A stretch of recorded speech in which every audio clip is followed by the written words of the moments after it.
In this video, I'll show you how to install WordPress using HostArmada. Let's get started. First, head to the HostArmada client area. Enter your email and password, complete the CAPTCHA, and click Login. Once you're inside the dashboard, locate your active hosting service and click the cPanel icon to open the control panel. In cPanel, scroll down to the Software section and select WordPress Manager by Softaculous. Click Install to begin a new WordPress setup. Choose your domain, then enter your admin username and a strong password. These credentials will allow you to log in to your WordPress dashboard later. Under Advanced Options, it's a good idea to enable automated backups. Setting this to once a day helps keep your website protected. Now click the Install button.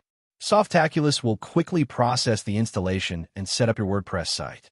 And that's it. WordPress is now installed. You can view your live website with the Hello post, or click the admin URL to access your WordPress dashboard and start building your site. For a detailed HostArmada review with speed tests and performance results, check the link in the description below.